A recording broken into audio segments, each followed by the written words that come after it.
Chers téléspectateurs, chers internautes, bienvenue à l'Agora de l'ENA. Aujourd'hui, nous allons nous entretenir de la zone de libre-échange continentale africaine. Dans un premier temps, nous allons parler que signifie zone de libre-échange continentale.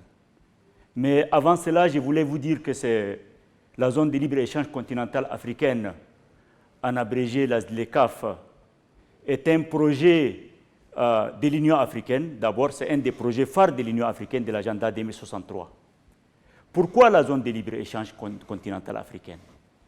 Un ensemble de 55 pays de l'Union africaine qui ont décidé de supprimer l'essentiel de leurs droits de douane pour développer leurs échanges. Vous savez, c'est très important de se retrouver ensemble pour traiter de cette question. À Kigali, vous avez tous souvenance que cet accord a été signé par les 54 pays, où nous avons 28 États de l'Union africaine qui l'ont ratifié. L'entrée en vigueur est intervenue le 31 mai. Donc, c'est pour vous dire que la zone de libre-échange continentale est opérationnelle. Quels sont les principes de la zone de libre-échange continentale africaine? Le lancement de cette zone de libre-échange continentale découle de la volonté de nos chefs d'État et de gouvernement de l'Union africaine de créer un espace de libre circulation d'abord des personnes. Nous avons la libre circulation des biens, des capitaux. Vous avez également les marchandises et les services qui sont très essentiels pour le renforcement de l'intégration sur les continents.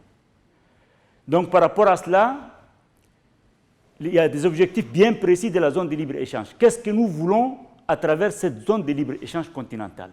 Nous allons créer un espace unique, c'est-à-dire un marché, où toutes les marchandises et les services, et également aussi les personnes, puissent circuler. Nous avons aussi, à travers cette action, facilité la libre circulation des personnes, afin d'approfondir l'intégration du continent africain. Bien sûr, intégration économique et au-delà de cela. Tout ceci a été fait conformément à la vision de nos chefs d'État qui sont des panafricanistes engagés pour une Afrique intégrée, prospère et pacifique. Nous avons, à travers cette zone de libre-échange, créé un marché qui est libéral, c'est-à-dire les marchandises doivent circuler, les services, mais bien sûr à travers un cycle successif de négociations. Et ceci contribuera également aussi à la circulation des personnes, parce que les personnes doivent circuler librement dans leur espace de la zone de libre-échange continentale. Cette zone renforcera aussi la compétitivité des économies des États partis, qui sont les États signataires, bien sûr les 55 États, d'abord au niveau continental, mais après aussi au niveau mondial. Il sera également question de faciliter les investissements en s'appuyant sur les initiatives et le développement des États partis, qui sont les États membres signataires et les communautés économiques régionales que vous connaissez, qui sont au nombre de 8 au niveau de notre continent. Ce processus va poser aussi la création d'une union douanière. C'est ça l'objectif.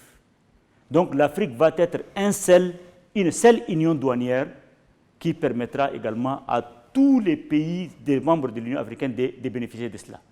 Dans cette perspective, cette zone va faire promouvoir le développement industriel à travers, bien sûr, la diversification et le développement des chaînes de valeur régionales, le développement de l'agriculture et la sécurité alimentaire.